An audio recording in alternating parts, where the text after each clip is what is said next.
I'm sharing with you how you can find and develop your big idea for your thought leadership and signature talk on this episode of the Speaking Your Brand podcast. More and more women are making an impact by starting businesses, running for office, and speaking up for what matters. With my background as a TV political analyst, entrepreneur, and speaker, I interview and coach purpose-driven women to shape their brands, grow their companies, and become recognized as influencers in their field. This is Speaking Your Brand, your place to learn how to persuasively communicate your message to your audience.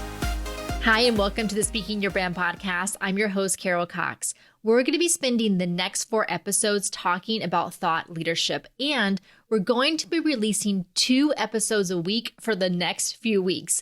The reason is because I ended up recording a lot of great episodes that I wanted to make sure to get out before the end of the year, and I want to make sure that these episodes are helping you to get ready for 2024 with your public speaking and your thought leadership.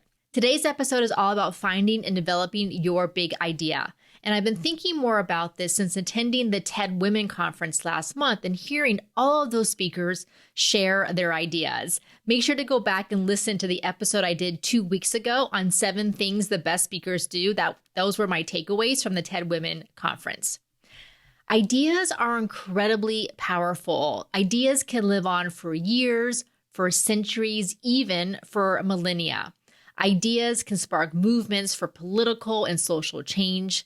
Ideas help us as humans understand ourselves, each other, and the world around us. But here's the thing, your big idea doesn't have to be something people have never heard of before. That's unlikely to happen, as most things have been talked about before, and that is okay. It's actually completely fine that your audience is already somewhat familiar with your topic, because then you can consider it to be more of a warm audience. They know where you're coming from.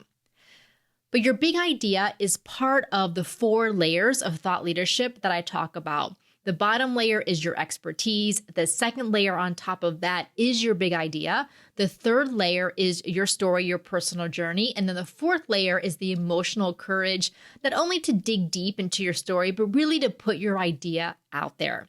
Because you are the messenger for your idea. That idea has come to you for a reason.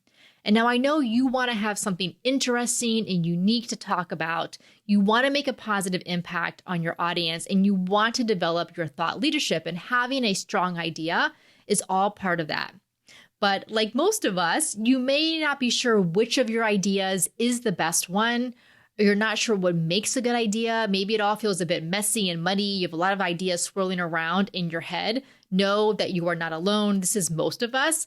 I also get stuck in trying to figure out which idea that I'm working on is the best one. This is why our clients come to us, because this is exactly what we help them to do. We've worked with hundreds of women entrepreneurs and speakers over the years. I myself have given, over my career, hundreds of presentations and talks and keynotes. And you can kind of think of me as your idea whisperer. Because when I work with you, when we work with our clients, in the VIP days to create their signature talk in the Thought Leader Academy, I put myself in the role of both the audience and the event organizer. So I'm thinking about, how does this idea resonate with me if I'm sitting in the audience?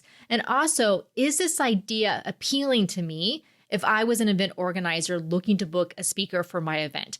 So you're going to hear in this episode what I'm looking for when I'm sitting in those roles. Now, if you're interested in joining us for our Thought Leader Academy, our next start date is in January, and we are enrolling now. So we're accepting applications now, and we're having Zoom calls with women who are interested in joining us.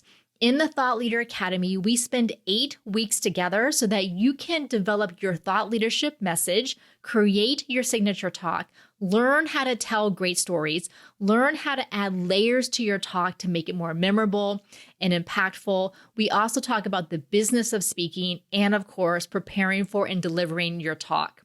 The Thought Leader Academy consists of 8 weekly group Zoom calls. It's a small group. It's limited to 8 women.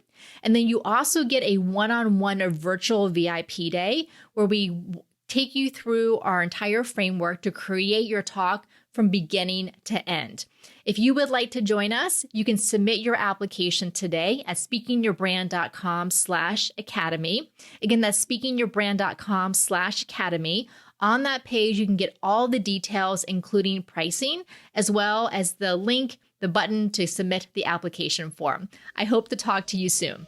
Now, let's get on with the show. What exactly is a big idea? As I mentioned in the introduction, your idea doesn't have to be something that no one has ever talked about before. Number one, that's unlikely, as most things have been talked about, especially in this day and age with the internet. Most people have heard of things. But also, it's actually good that people are already somewhat familiar with your topic, because then you can take them further than they otherwise would be able to go. A big idea is your angle on your topic. So whatever your topic is, kind of your big umbrella topic, what is your angle on that? And I'm going to give you some questions here at the end for you to start thinking about that. Your big idea should add to the conversation that is already happening and really move the conversation forward, or provide a different lens or a different perspective on that conversation. I think about one of our recent Thought Leader Academy grads. She's going to be on this podcast in December, and her big umbrella topic is around climate change. But then in her signature talk, her big idea is giving moms in particular a framework for thinking about and for addressing climate change, an issue that is so overwhelming for most of us. But then how can moms in particular move that conversation forward, actually do something productive for their households, their kids, and in their communities.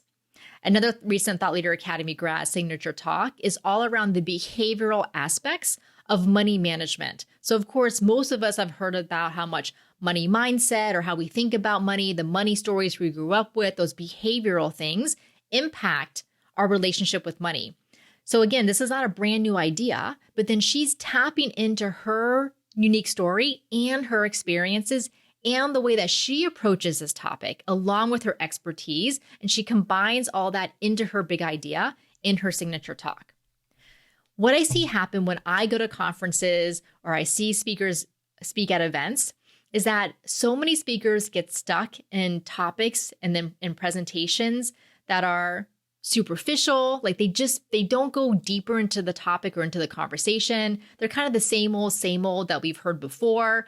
And they're kind of boring, really, because most of us, again, have already familiar with these topics, or these presentations just don't really represent who that speaker is. They're kind of just parroting what they see everyone else talking about and not providing anything unique. And I feel like so many speakers do this is because they think it's safe, like it's a safe way to go because no one's going to criticize them, or they're not going to be seen as wrong, or someone's not going to point something out to them. They also don't want to turn off anyone in the audience. So they feel like if they just kind of do the same old, or just say superficial, that no one's going to be turned off. But what happens is what I call the expert trap, is that these speakers get so focused on just relaying information that they're not providing transformation to their audience. And as we all know, with all of the different information we consume all day long on our devices, from social media feeds to the news to podcasts to videos, we have enough information. What we need are insights. We need transformation. And that's what you want to provide with your idea and your signature talk as well. Now, you may have lots of ideas, or you may have lots of parts of ideas, and you're not really sure which is a good idea, which direction should I go in? So I'm going to give you a handy acronym, a framework that I created for you to start thinking about how to look at your different ideas and determine which is the one that you want to go with. So of course, I.D.E.A, I-D-E-A, is an acronym that stands for something. The I in idea is for interesting. So yes, your idea needs to be interesting. It should provoke curiosity. When you tell someone your idea, you want the person to say, "Oh, tell me more. Oh, I hadn't thought about it that way. Why? Why is that?" So you really want to provoke that curiosity. And the way you do that is you have that unique angle, that unique perspective on your topic. And I'm going to give you some examples here in just a bit. So that's I, interesting. D stands for debatable and defensible. Okay, so you may be thinking, well, I don't want to get in an argument. Why would I have to debate someone about my idea? Now, I don't mean you actually have to debate someone about your idea. But other people have their own ideas, and they probably have their own ideas around your topic. So kind of like your big umbrella topic, like whether it's climate change or it's about gender equality. So that's your big umbrella topic. And other people may have their own ideas, and it's okay if not everyone agrees with you. I actually think that's better because, like I said, then you're adding to the conversation, you're moving the conversation, you're providing a different perspective on the conversation.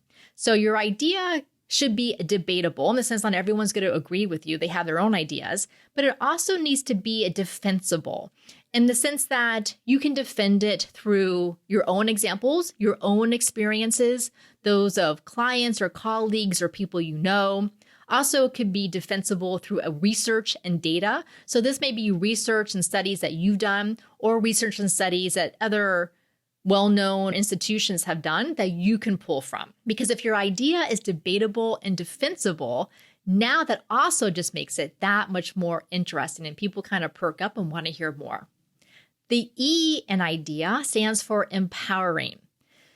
You really want your idea to help people see something in a new way or a different way for a positive benefit. So a positive benefit for themselves, for their businesses, their companies, their health, their relationships, their society, their community, whatever it happens to be. It really should feel positive and should feel empowering. So when you present your idea, you want people to feel like that this is something that if they kind of learn and adopt and latch onto, that there's going to be a benefit for them and for others. And then the A in IDEA is actionable. So not only can people hear it and kind of learn it and absorb it, but people also want to be able to do something with it. So they want to be able to apply it to themselves. They want to be able to build upon it. They want to share the idea with others. This is what I believe makes great thought leaders is they don't hoard their idea and be like, oh, this is mine and no one else can talk about it and I don't want to share it and I want to keep it private and I want to keep it proprietary.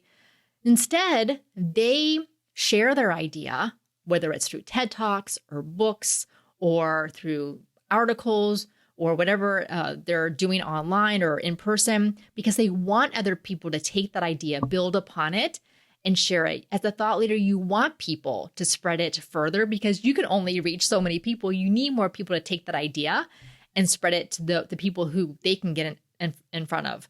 So the IDEA framework, that acronym again stands for interesting, debatable and defensible, empowering, and actionable. So let's take a look at some examples. I'm going to name a few people who you probably recognize, and then a few of our clients, and then I'll also share an example for myself. Brené Brown, I'm sure you're very familiar with her and her TED Talks. Well, her big idea is that vulnerability is necessary for connection, that we actually can have true, authentic connection with others or really with ourselves without vulnerability. And then she says, but shame oftentimes gets in the way. So shame gets in the way of connection, and kind of vulnerability is the solution to that. So that's her big idea. And I'm sure there are people out there who do not agree with her at all. I'm sure you can find those critics online somewhere, but that's okay because this is her idea. And obviously thousands and millions of people have heard it and have done something with it. It's been empowering to them. It's been actionable to them.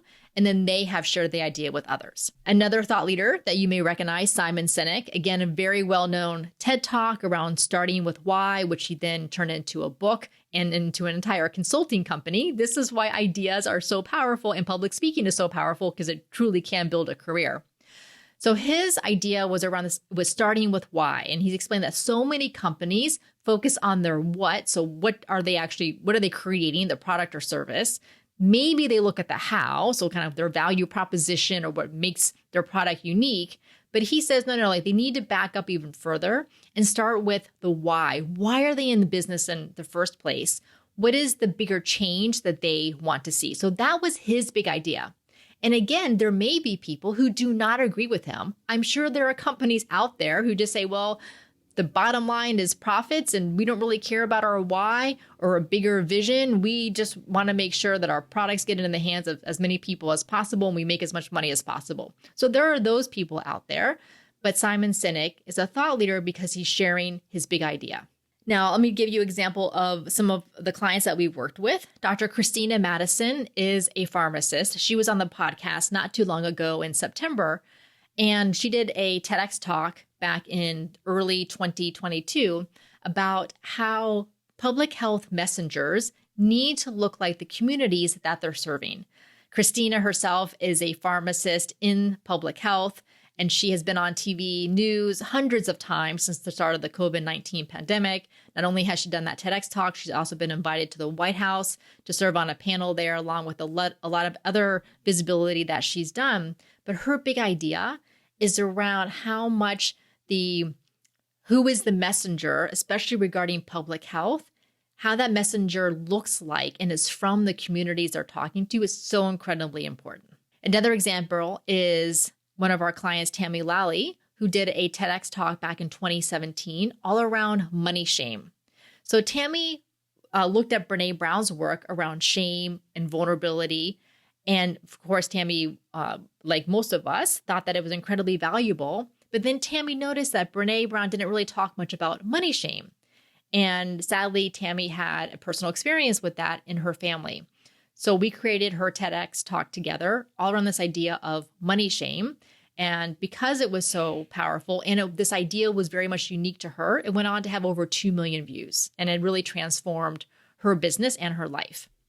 I think about the University of California faculty who we helped earlier this summer develop their TED-style talks. And again, we were helping them to identify what their big idea is from the research that they do.